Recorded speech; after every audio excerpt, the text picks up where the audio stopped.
Sorry. সবাইকে শুভেচ্ছা। আজকের এই ক্লাসে আজকে হচ্ছে চতুর্থ দিনের ক্লাস। আজকের ক্লাসে শিখবো যে পোলট্রি মেডিসিন বা ওষুধপত্র, অর্থাৎ মুরগিতে কী ধরনের সমস্যা হলে কী ধরনের ওষুধ আমরা ব্যবহার করব, সেটা অ্যালোপ্যাথি হোক, ভেষজ কোনো উদ্ভিদ হোক বা লোকাল কোনো ট্রিটমেন্ট হোক, আমরা সেই বিষয়গুলো নিয়ে আজকে আমরা জানবো, কথা বলবো। তো আমাদের ইতিমধ্যে কিন্তু আমরা 3টে ক্লাস করেছি। সেখানে আপনারা জানতে পেরেছেন যে মুরগির রোগবালাই বিষয়গুলো। যদিও মুরগির রোগবালাই বিষয়গুলো নিয়ে আপনাদের হয়তোবা বোঝানো বা বুঝতে পারার বিষয়টা একটু গ্যাপ রয়ে গেছে। আমি আপনাদের রিভিউগুলো শুনতেছিলাম। তো সেটার জন্য আমি আলাদাভাবে আরেকদিন ক্লাসটা নিব। তবে অ্যাডভান্স লেভেলের রোগবালাইয়ের যে ক্লাসটা, সেটা হচ্ছে আমরা আমাদের ট্রিটমেন্ট যে গ্রুপটা আছে সেখানে বেসিক্যালি তাদেরকে আমি সেই ডেলিভারিগুলো দিয়ে থাকি। কারণ বেসিক লেভেলের বিষয়গুলো হয় কি, মানে যাতে করে আপনারা বুঝতে পারেন, এই জন্য খুব শর্টকাটে বিষয়গুলোকে আলোচনা করা হয়। হ্যাঁ, কারণ আমাদের মেন সমস্যা হলো কি, আমরা হচ্ছে যত্রতত্র কিন্তু আমরা ওষুধগুলো ব্যবহার করি। তো সেটা যাতে না করি, এই জন্যই কিন্তু আমি ওই টপিকসগুলোকে সাজিয়েছি যে যেটা শুধু আপনাকে শুধু জানতে হবে। মুরগির শ্বাসতন্ত্রের সমস্যা, পরিপাকের তন্ত্রের সমস্যা, নাকি কিডনিতে, নাকি লিভারে, জাস্ট নাকি হচ্ছে স্নায়ুতন্ত্র বা নার্ভাস সিস্টেমের সমস্যা।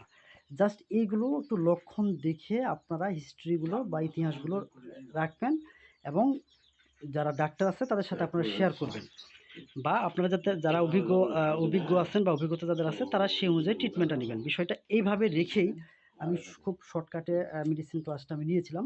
তো দেখলাম যে প্রত্যেকটা বেচেই কিন্তু এই ক্লাসটা নিয়ে তাদের রিভিউগুলোতে সাজেশন দিয়েছেন। তো আমি চেষ্টা করব আগামীতে এটা আপনাদেরকে ক্লিয়ার করে দেওয়ার।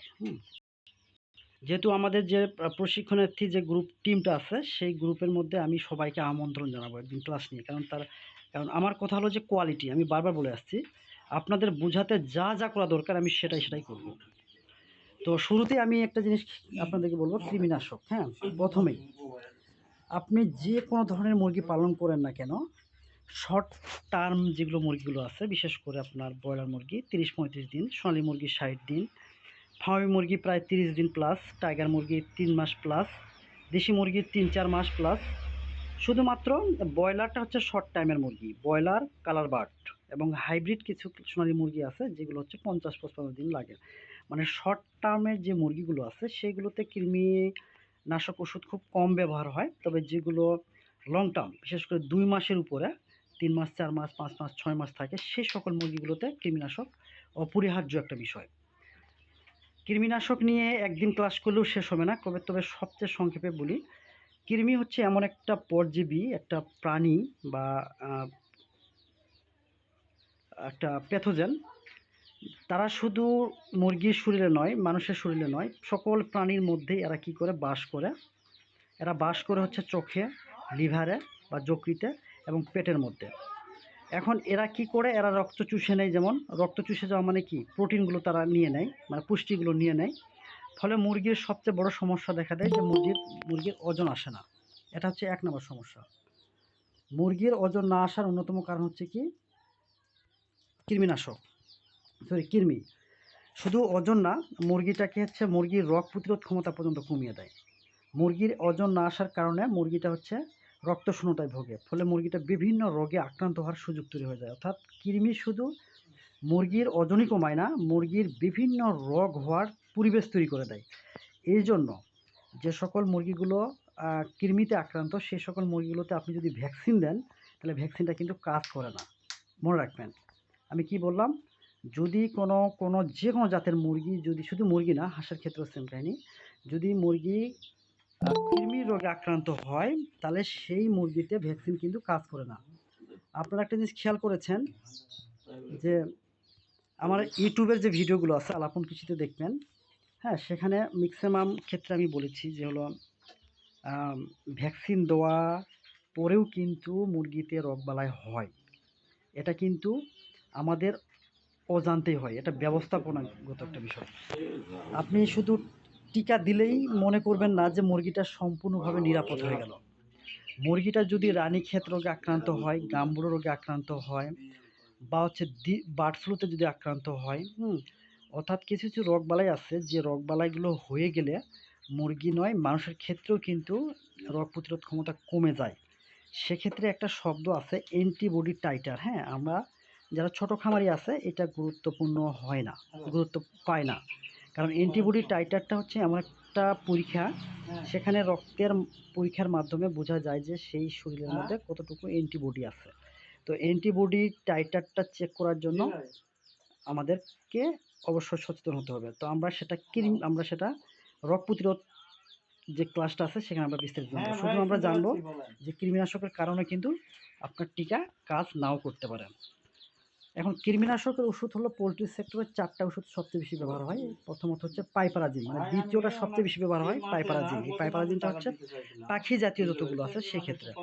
তারপরে লিভামিসল হাইড্রোক্লোরাইড, এটা হচ্ছে যত রকমের প্রাণী আছে, মানুষের ক্ষেত্রেও কিন্তু হয়। অ্যালবেন্ডাজোল বা ফেনবেন্ডাজোল, এই 4টা কিন্তু ওষুধ বাজারে বিভিন্ন কোম্পানি বাজারজাত করে থাকে। এই 4টার মধ্যে দেখা গেছে যে লিভামিসল হাইড্রোক্লোরাইড এটা কিন্তু গোলকৃমি, ফিতাকৃমি এবং পাতাকৃমি সব কৃমির বিরুদ্ধে কিন্তু কাজ করে। পাইপারাজিনটা হচ্ছে বেসিক্যালি পাকস্থলীতে যে কৃমিগুলো আছে সেগুলো কাজ করে। অ্যালবেন্ডাজোল মোটামুটি সবগুলোই কাজ করে, ফেনবেন্ডাজোল কাজ করে। তো এই কৃমির ওষুধগুলো কিন্তু নামগুলো আপনারা জানা রাখবেন। হ্যাঁ, যে কোনো একটা ব্যবহার করতে পারেন। খাওয়ানোর নিয়ম, আমরা সচরাচর কি জানি যে 1 লিটার পানিতে 1 গ্রাম আমরা কৃমিনাশকের ওষুধ খাওয়াই খালি পেটে। অর্থাৎ যে পানিতে আপনি কৃমিনাশক দিবেন সেইটাতে 2 থেকে 3 ঘন্টার মধ্যে যেন মুরগিগুলো খেয়ে শেষ করে দেয়, অর্থাৎ সকালের দিকে দেওয়া হয়। এটা হচ্ছে নর্মাল একটা ডোজ। হ্যাঁ, নর্মাল একটা বিষয়। তো ভাই শুনেন, নর্মাল একটা ডোজ, কিন্তু কৃমির ওষুধ খাওয়ালেই যে কৃমি ধ্বংস হয়ে যাবে সেটা কিন্তু বলা যাবে না। কারণ কৃমিনাশক ওষুধগুলো কৃমিকে বিভিন্নভাবে ধ্বংস করে। কৃমিকে প্যারালাইসিস করে দেয়, কৃমির নাড়িভুঁড়িতে ঢুকে তাদের মানে মেটাবলিজম অ্যাক্টিভিটি কমিয়ে দেয়। হ্যাঁ, তো সেক্ষেত্রে ডোজটা কিন্তু খুবই গুরুত্বপূর্ণ। আপনি 1 লিটারে 1 গ্রাম দিলেন ভালো কথা, কিন্তু সেই মাত্রাটা যদি মুরগির শরীরে গিয়ে যদি না লাগে তাহলে মুরগিতে কিন্তু কৃমি সম্পূর্ণ ধ্বংস হবে না। হ্যাঁ, কিছুটা ধ্বংস হবে কিন্তু কিছু থেকে যাবে। তো এটা এই জন্য কিন্তু আপনারা চেষ্টা করবেন মুরগির সংখ্যা অনুযায়ী কৃমির ডোজটা করানো। আমি আবারও বলি, কৃমির ডোজ করানোর সময় অবশ্যই আপনারা মুরগির সংখ্যা অনুযায়ী করবেন, তাহলে কিন্তু মুরগিতে ভালো রেজাল্ট পাবেন কৃমিনাশক ওষুধের। তো বড় মুরগি বলতে কি, যেগুলো মুরগির ডিম পাড়তেছে সেই মুরগিগুলো কি 8টা থেকে 10টার জন্য আপনি 1 গ্রাম দিবেন। হ্যাঁ, 1 লিটার পানিতে বা হাফ লিটার পানিতে, মানে 8 থেকে 10টা মুরগি, কারণ এক একজনের মুরগি এক এক রকমের পানি খায়। কারো 8-10টা মুরগি দিনে খায় হচ্ছে 1 লিটার পানি বা হাফ লিটার পানি। যেহেতু কথা বলে শোনা যায় না, এখনো কিন্তু ওই মানে আছে আর কি। তো সরি ভাই, সাইড থেকে কোনো একটা সাউন্ড আসছে, কারো এখান থেকে আসছে, বন্ধ করে দেন। আচ্ছা ওকে। তো সেক্ষেত্রে দেখা গেছে যে 8টা থেকে 10টা মুরগির জন্য, যেহেতু 8টা থেকে 10টা মুরগি সর্বোচ্চ আপনার 2 ঘন্টা পানি দিলে, 2 ঘন্টা যদি পানি রাখেন তাহলে 1 পোয়া পানিতে হয়ে যাবে। তার মানে হচ্ছে 1 পোয়া পানিতেও কিন্তু আপনাকে 1 গ্রাম দিতে হবে, হাফ লিটার পানিতেও কিন্তু 1 গ্রাম দিতে হবে। তো সেক্ষেত্রে আপনাকে খেয়াল করবেন যে যাতে সব পানিগুলো খেয়ে ফেলে। এখন আপনার আছে 8-10টা মুরগি, কারো আছে হলো 50-60টা মুরগি, তো সেই অনুপাতে দিবেন। হ্যাঁ, তাহলে 8টা থেকে 10টার জন্য আপনি 1 গ্রাম, যদি 20টা থাকে তাহলে 2 গ্রাম, 30টা থাকলে কিন্তু 3 গ্রাম। তো এই বিষয়গুলো কিন্তু আপনি কেন মনে করেন আপনার জায়গায় আপনি সারা জীবন থাকবেন না, যাই আসবে তাই